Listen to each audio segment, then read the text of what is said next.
ಇನ್ನೊಂದು ಸಾರಿಗೆನಲ್ಲಿ ಸಾರಿಗೆ ಇಲಾಖೆ ನಡೀತಾ ಇದೆ. ಅದರಲ್ಲಿ ನಾವು ಸ್ತ್ರೀ ಶಕ್ತಿ ಅಂತಕ್ಕಂಥ ಒಂದು ಯೋಜನೆಯನ್ನು ಕೊಟ್ಟಿದ್ದೇವೆ. ಸ್ತ್ರೀ ಶಕ್ತಿ ಯೋಜನೆಯಲ್ಲಿ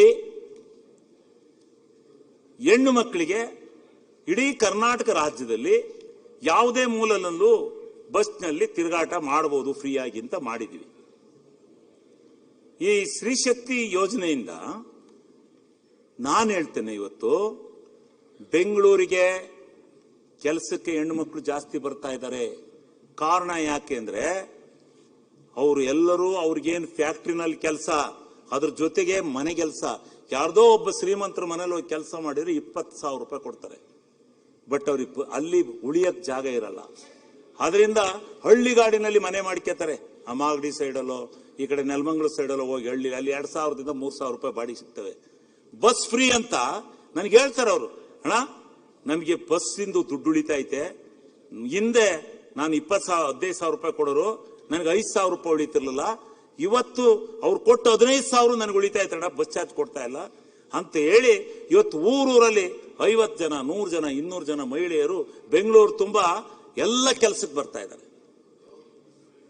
ಇವತ್ತು ಕೆಲಸಕ್ಕೆ ಮಹಿಳೆಯರು ದುಡಿಯತಕ್ಕಂಥ ಶಕ್ತಿಯನ್ನ ಉಪಯೋಗಿಸ್ಕೊಂಡಿದ್ದಾರೆ. ಬರೀ ಇದಕ್ಕೊಂದಕ್ಕೆ ಬೆಂಗಳೂರಿಗೆ ಇದಕ್ಕೆ ತಿರ್ಕೊಂಡಿಲ್ಲ. ಅವರು ಬೆಂಗಳೂರಿನಲ್ಲೇ ಬಂದು ದುಡಿತಾ ಇದ್ದಾರೆ.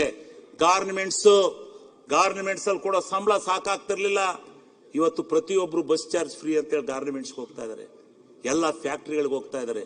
ಹಳ್ಳಿಗಾಡಿನಿಂದ ಜನ ಮಹಿಳೆಯರು ಹರಿದು ಬರ್ತಾ ಇದ್ದಾರೆ ನಗರಕ್ಕೆ, ಜಿಲ್ಲಾ ಕೇಂದ್ರಕ್ಕೆ, ಬೆಳಗಾಂನಂತ ದೊಡ್ಡ ಕೇಂದ್ರಕ್ಕೆ, ಎಲ್ಲ ಕೇಂದ್ರಗಳಲ್ಲಿ ಇವತ್ತು ಮಹಿಳೆಯರು ಆ ಸಂಸಾರವನ್ನ ಸಾಕ್ತಕ್ಕಂತ ಮಟ್ಟಕ್ಕೆ ಬಂದಿದ್ದಾರೆ. ನಾನು ಲಕ್ಷಾಂತರ ಸಾವಿರಾರು ಕುಟುಂಬಗಳನ್ನು ತೋರಿಸಬಲ್ಲೆ. ಇವತ್ತು ಇದನ್ನ ನೀವು ಟೀಕೆ ಮಾಡ್ತಿರಲ್ಲ, ಯಾಕೆ ಮಾಡ್ತೀರಿ? ಮಾಡಬಾರ್ದು. ಸ್ತ್ರೀ ಶಕ್ತಿ ನಿಜವಾಗಲೂ ಈ ರಾಜ್ಯದ ಉನ್ನತಿಗೆ ಮತ್ತು ಈ ರಾಜ್ಯದ ಆರ್ಥಿಕ ಪರಿಸ್ಥಿತಿಗೆ ಒಂದು ಉತ್ತಮವಾದಂತ ಯೋಜನೆ ಅಂತ ನಾನು ಸಮರ್ಥನೆ ಮಾಡ್ತೀನಿ. ನನಗೆ ಈ ಮಟ್ಟಕ್ಕಾಗತ್ತೆ ಅಂತ ಗೊತ್ತಿರಲಿಲ್ಲ. ಪ್ರತಿಯೊಬ್ಬ ಮಹಿಳೆಯರು ಇವತ್ತು ನೌಕರಿನ ಹುಡುಕಿಕೊಂಡು ಬೆಂಗಳೂರಿಗೆ ಜಿಲ್ಲಾ ಕೇಂದ್ರಗಳಿಗೆ ಬರೋದಕ್ಕೆ ಪ್ರಾರಂಭ ಮಾಡಿದ್ದಾರೆ. ವಾರಕ್ಕೊಂದ್ಸಾರಿ ಭಾನುವಾರ ರಜಾ, ವಾರಕ್ಕೊಂದ್ಸಾರಿ ಊರಿಗೆ ಹೋಗ್ತಾರೆ. ಮಕ್ಕಳು ಮರಿ ನೋಡ್ಕೊತಾರೆ.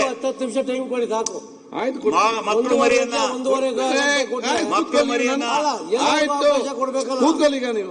ನಾನು ನಮ್ಮ ಕಾಂಗ್ರೆಸ್ ಪಕ್ಷದಿಂದ ಅವರು ವಿರೋಧ ಪಕ್ಷದ ನಾಯಕರು ಮಾತಾಡಿದ್ಮೇಲೆ ನನಗೆ ಕೊಟ್ಟಿದ್ದಾರೆ.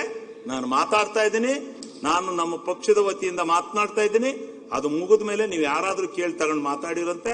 ಸ್ವಲ್ಪ ನನ್ನ ಇನ್ನೊಂದು 2-3 ಸಬ್ಜೆಕ್ಟ್ ಇದಾವೆ, ಮಾಡೋ ಒತ್ತಾಡೋವರೆಗೂ ನಾನೇನು ಇಲ್ಲೇನು ಇದು ಮಾತಾಡ್ತಾ ಇಲ್ಲ. ಇದರಿಂದ ಗ್ಯಾರಂಟಿಯಿಂದ ಏನೋ ಆಗೋಗ್ಬಿಟ್ಟಿದೆ ದೇಶ ಅಂತೇಳಿ ಪ್ರಚಾರ ಕೊಡ್ತಾರಲ್ಲ, ಈ 3ರಿಂದ ಏನ್ ಆಗ್ತಾ ಇದೆ ಅನ್ನೋದನ್ನ ನಾನು ಹೇಳಿದ್ದೀನಿ. ಮಹಿಳಾ ಶಕ್ತಿ ಇವತ್ತು ಸ್ವಾವಲಂಬಿಗಳಾಗಿ ಹಳ್ಳಿಗಳಿಂದ ನಗರಕ್ಕೆ ಬಂದು ತನ್ನ ಸಂಸಾರವನ್ನ ಸಾಕ್ತಿವಿ ಅನ್ನೋ ಚೈತನ್ಯ ಬಂದಿದೆ ಇವತ್ತಿನ ದಿವಸ. ಸರ್ವೆ ಮಾಡಿಸಿ ನೀವು ಬೆಂಗಳೂರಿನಲ್ಲಿ ಮಾಡಿಸಿ, ದೊಡ್ಡ ದೊಡ್ಡ ಫ್ಯಾಕ್ಟರಿಗಳಲ್ಲಿ ಎಲ್ಲ ಕಡೆ